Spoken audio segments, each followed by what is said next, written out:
Hey lunch friends, let's go over some of the activities that we have for you this week. Our first activity is a coloring page, which you can get in your activity kit or by clicking on the link here. The second is a hot and cold game. So you're going to need more than one player to help you with this game.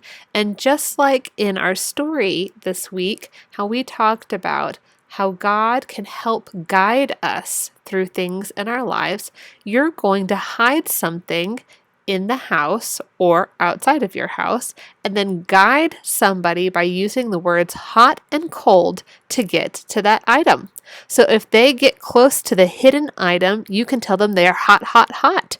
But if they're getting further away from the item, tell them they're getting cold, cold, cold. And that will help guide them to the item. Our third option is to do a recipe. So again, in our story this week, we talked about how God can guide us. Well, a recipe can guide us too. A recipe is the different ways that you can make something really fun and yummy to eat. So ask a friend or family member to help you to follow a recipe. And just like you're going to follow the instructions to make something yummy to eat, God also guides you to have the best life.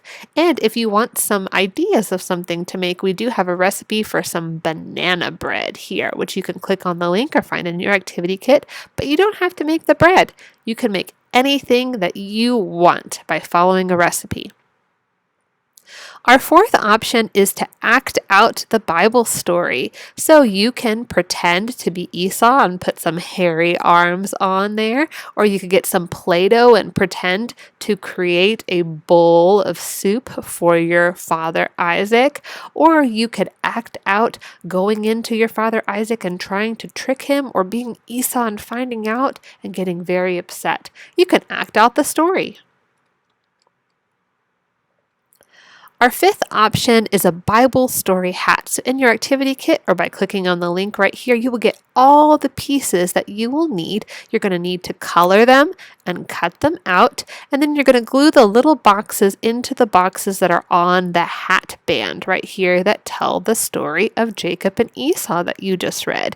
And when you put it all together, you'll be able to wear the hat around your house and tell people about the Bible story. The last option is a guessing game. So remember in the story how Isaac couldn't see because he was old and blind, but he had to guess which child he was talking to by feeling them. See if you can guess items or get someone in your family to guess items by putting items into a bag and being blindfolded and feeling the items only to be able to figure out what they are. So get a bag and maybe have a parent or a brother or sister fill it with some different fun items. Put your hand in there without looking and see if you can figure out what is in the bag without being able to see. And that will remind you of today's story. So have fun with some of these activities and we'll see you next week.